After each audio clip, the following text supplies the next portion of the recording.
So anyway, let's start. So what is the Bible? So based on Bible, it's God-breathed, based on 2 Timothy chapter 3, verse 16. It's what is it all about? So it's an instruction, it's for reproof, it's for training, similar dun sa 2 Timothy chapter 3, verse 16. And then it's also a source of encouragement and hope based on Romans 15, verse 4. Tapos, what is the Bible? So the Word of God is known to be eternal. So the Word is from the beginning to the last, and it won't change. Based on Matthew chapter 24, verse 95, prophetic, and it's a law-giving emphasis to the sinful nature of man. So the Bible is not just yung basic instructions before leaving Earth. And it's more than that. It is something that sabi nga ni Francis, it's something that is holy, and it's God-breathed. So what is the Bible? So may underlying theme yung Bible, that is, we will always fall short of God's standards, based on Romans 3:23. But because of God's love for us, He sacrificed Himself on the cross, Romans 5:8, to save us as a gift. So yung pag-sacrifice niya, it's a form of a gift. It's not something that we have to work on. Only if we believe and accept that gift, we should be saved, based on Ephesians 2:8 and 9 and John 3:16. Now the question is, why do authors use stories, letters, illustrations to share lessons instead of just saying them? So kung ito yung underlying theme ng buong Bible, well, I assume na alam na natin to kasi Christians na tayo. And as teachers, we know for a fact na yung foreshadowing ng death ni Jesus Christ on the cross was already established during the Old Testament, even from the time of Abraham and Moses and David, so on and so forth. So, bakit ginagawa ng authors from all 66 books of the Bible na gumagawa sila ng stories, letters, and illustrations para makover tong underlying theme? Anyone?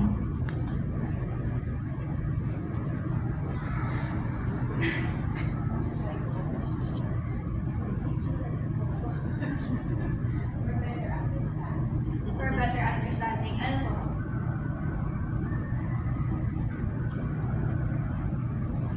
Okay. So, remember, yung ginawa dito ni Jesus Christ, the fact na pumunta siya dito sa lupa, it's not for us kasi hindi natin nga ma-reach yung standards of understanding ni God. So, siya mismo yung bumaba sa lupa. And of course, bakit nga siya God-breathed?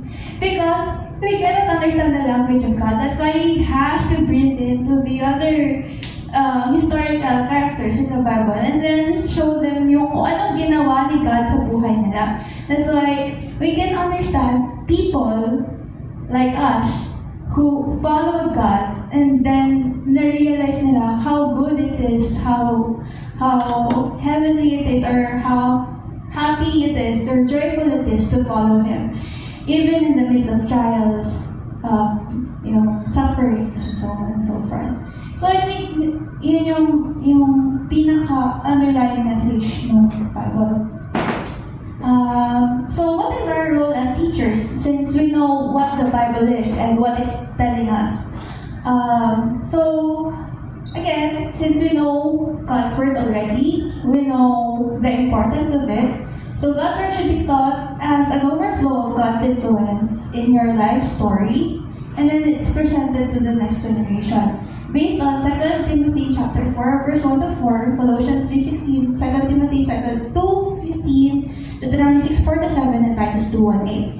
So, since I don't want to talk really, so I'd like you to open your Bibles and list down all of the things that you could possibly list na definition ng role natin as teachers as defined by the scriptures. So I'll give you 5 minutes to list down as much as possible of what it meant to teach God's Word. So I'll give you, it's 10:47, I'll give you 10 till 10:50.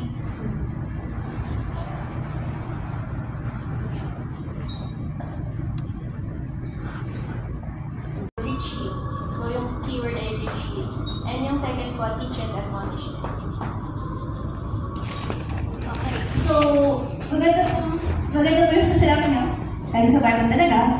So again, it's an overflow of God's influence in your life. So 2 points lang halos in summary yung nangyayari sa lahat ng nilista niya po. No? So first off, kailangan sa sinabuhay nyo yung accurate, yung second one is accurate na depiction ng mga sinulat sa Bible. So, hindi lang siya influence. Ano ba yung sabihin ng influence? So, hindi lang siya influence na, nagdasal ako kaninang umaga, maayos yung, feeling ko ngayon. So, pwede kang magturo. So, hindi siya ganun. Kasi, sabi sa Bible, it's something na inaral mo talaga, word for word, at isinabuhay mo. So, that's what it means to live in God's word, to abide in Him and to have it fast. Ito yung sinabi ni Evangelist. So, yun. So, how are we influenced by God? So, listening to the truth, not myths, with all our heart, soul, and mind, through sound doctrine, and being approved workmen of God. So, nalista nyo na rin po marami din. So, ayan. So, some technical advice for a sound doctrine. Kasi, paano ba natin malaman kung sound ba talaga yung inaaral natin?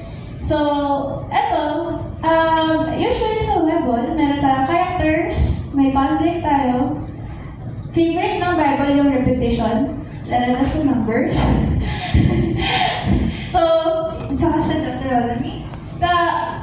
Meron din tayong message, so, at saka statement. So, ito yung parang top 5 na gusto nating makita kapag tayo nag-aaral ng Bible.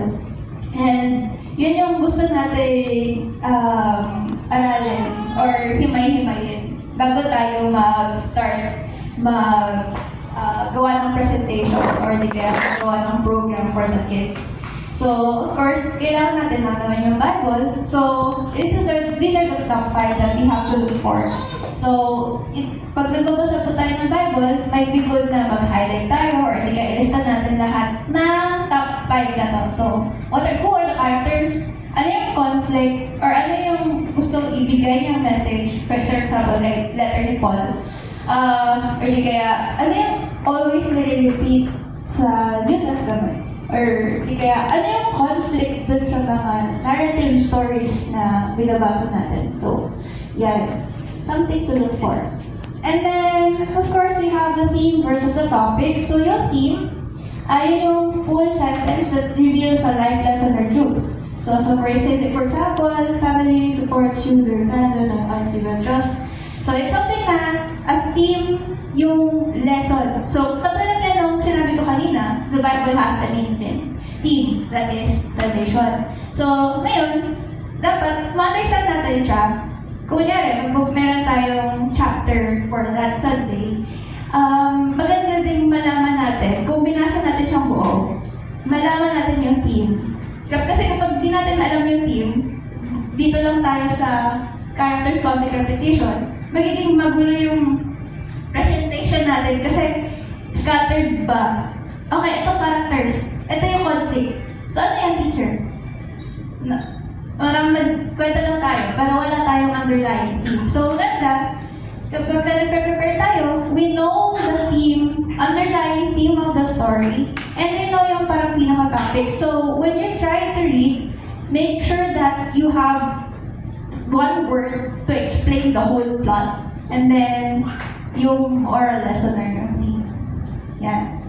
And then, next, so theme development. So themes don't appear all at once. They are built throughout the story. Even through the whole Bible in itself, makikita natin yung theme development, how it was foreshadowed that we should have sacrifices, we have goats, we have bulls, we have dogs, and so on and so forth. And then, nagkaroon ng mga prophets, nagkaroon ng mga tabernacles, the Holy Spirit resides in it. And then, pagdating sa New Testament, nagkaroon ng change. Bumating si Jesus Christ. Tapos, nagkaroon ng atonement of our sins. So, siya yung naging full-on sacrifice for our sins. And because of that, the Holy Spirit can now reside in us because we are now deemed to be holy because we are forgiven. So, nag-change yung way of how God works in us from the Old Testament to the New Testament. It's the same concept, it's the same theme, but different way of doing things. So, until such time, bumalik ulit si Jesus Christ. So what's the promise? That God will see us again for the second time. So, yeah, so their choices reflect a deeper lesson. Say, so for example, ano ba yung underlying theme na to? That we are sinners. So makikita mo, kahit ilang beses niligaw-ligawan ni God yung kanyang chosen people, yung Israelites, makikita mo that they always rebel. Why? Because we always fall short of the glory of God. Kahit na, and even if kasama na tayo, we as Gentiles, we are now forgiven, and we are part of God's people as vision by Peter. Yan, makikita natin that is the same thing, that yung choices natin na deeper lesson na we cannot be, na we need God. So, yun yan. And the ending reveals the big idea. The big idea is God loves us and He will return and we will save us from this world. So, yun. Team development. So, maraming stories, very, very chaotic history, but it's the same theme. God loves us, we can be with Him, at kahit na gusto natin, we will always rebel. Kahit ligaw-ligawan pa tayo, we will always rebel. Kahit ano pa gawin niya, be it miracles, be it amazing feats, booming sound from heaven, yung mga naisip ng bata, ba't wala lang dito si God? Kasi kahit gawin niya yun, hindi naman tayo susunod sa Kanya. So, it was all in history. And, yan nga, only if we believe, then you will be saved. So, yun. So, another thing, text evidence. When writing about themes, be sure to provide evidence. So, katulad niya, when you form this, make sure na bakit. May bakit ka, may why. Na-enumerate mo na yung characters, conflict, repetition, message, statement. Nalaman mo na, na-summarize mo na siya. Na-summarize mo na siya, simplify mo na siya into one statement. Now you need to know why. So, babalik ka lang dito sa mga nilista mo. And to answer yung why statement mo. So, good. So, pwede sa characters, actions, dialogue, plot events, symbols, or repeating patterns. Just like yung mga sinabi ko, repeating patterns, parati tayong pasaway. Parati sinasakop yung Israel. Tapos babalik na sila kay Lord, ayoko na, balik mo sa'yo. Tapos, ako din sila, Lord, sige, mahal ko kayo, I'll forgive you. Tapos mamaya, pumunta lang sa worship na sila ng God. So, Lord, ayoko na, balik na ako sa, tapos paparusahan na naman sila. Anyway, yun.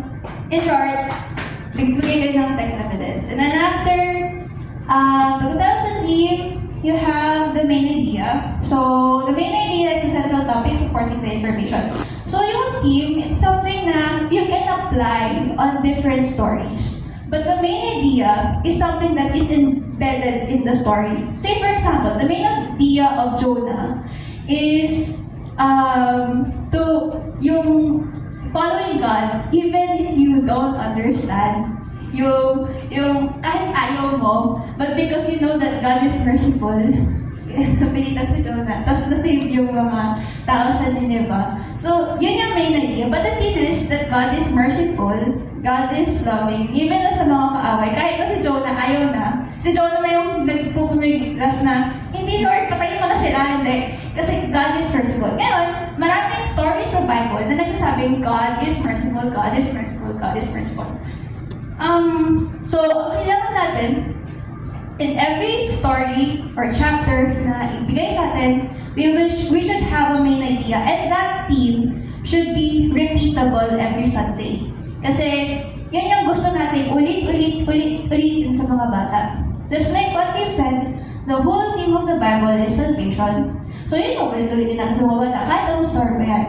Or, it could be yung characteristics of God, who is God, who is the Holy Spirit, who are we, where do we stand. So, it's all in the underlying theme. But the stories, the main ideas, are all completely different. So, yun. Girl Chains Were Raised, Family Wisdom, Music, yun. Questions. Ano ang pagkakaiba ng theme, main idea sa topic? Sino pong mag-recite? Main idea topic.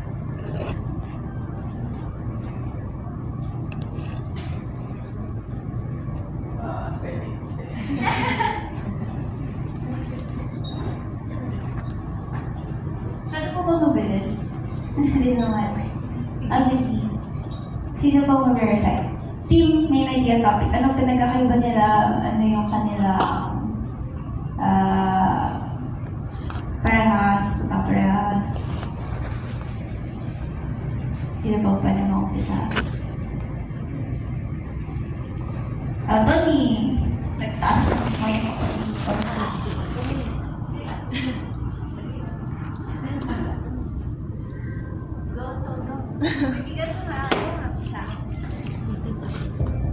So yung topic, para sa akin, parang yun yung main thing na kailangan yung subject ng story. Tapos yung theme, yun yung moral lesson. Tapos yung main idea, yun yung parang one sentence summary ng story na ikakwento ko. Okay. Ay, Ate Maynil.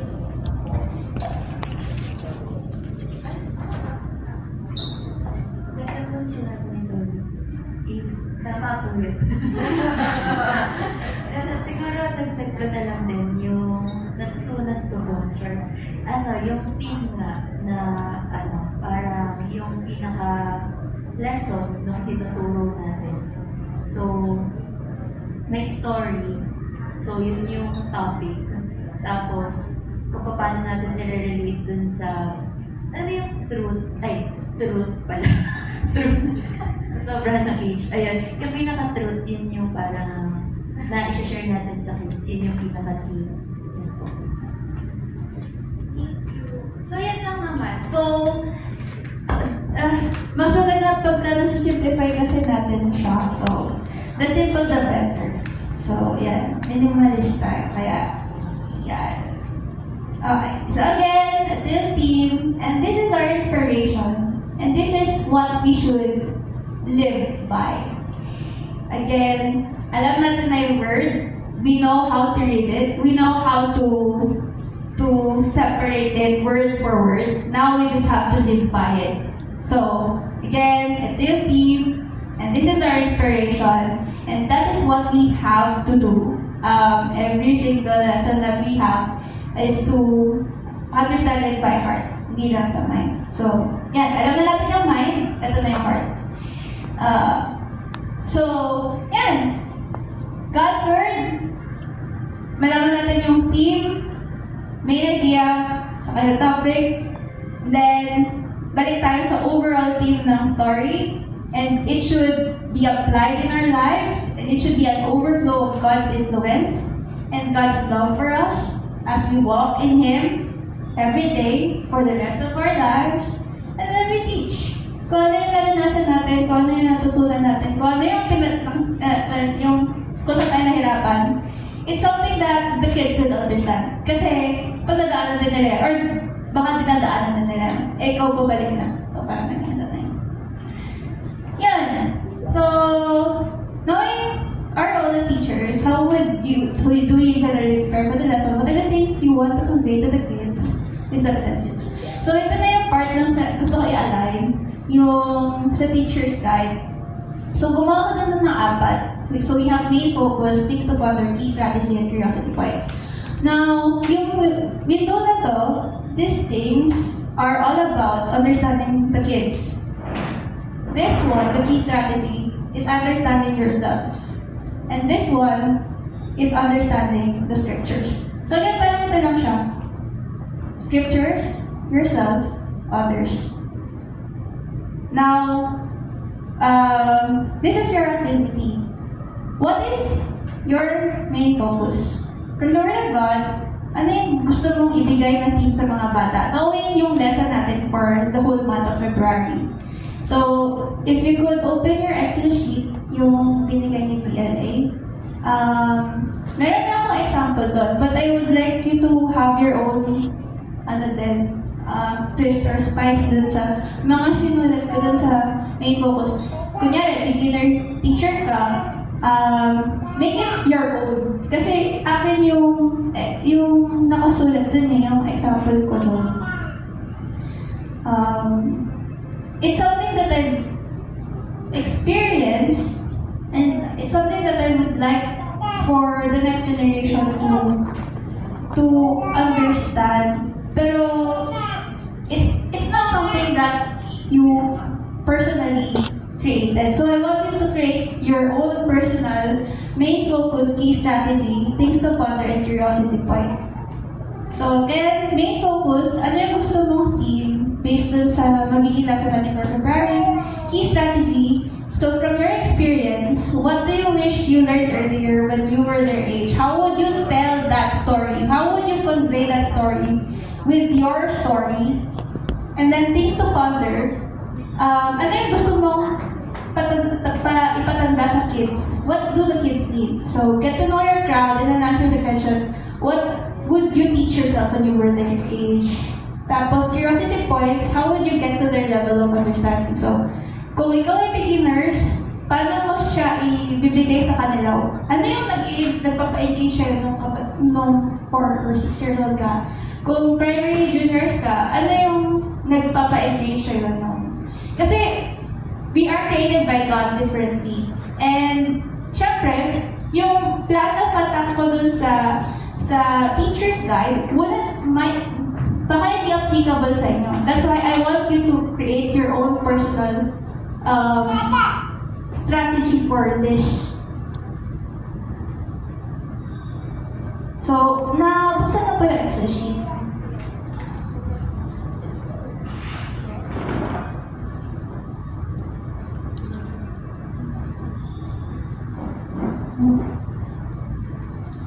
Ayan.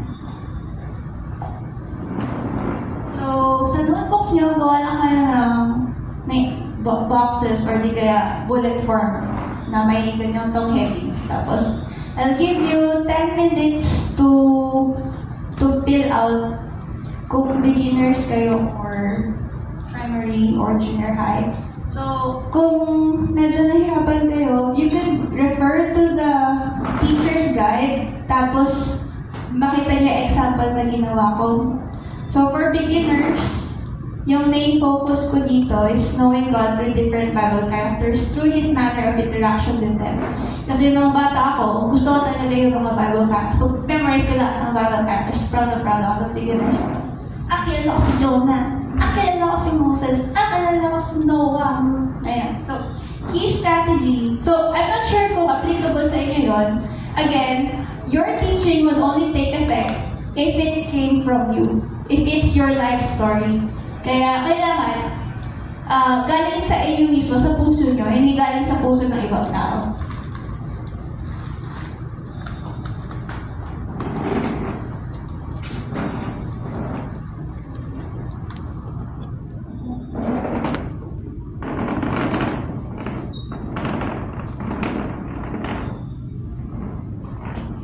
Or something na you want to teach the kids because of what you've experienced in your life by following God.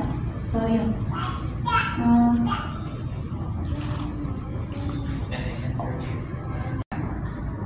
Diligently work because teacher also should diligently study. Di ba? Parang may work eh. Parang hindi lang tayo mababasa ng Saturday alas 10 na ay tinuturo ko. Di ba? Throughout the week, we were preparing for it. We were checking on the main points. How does it look like?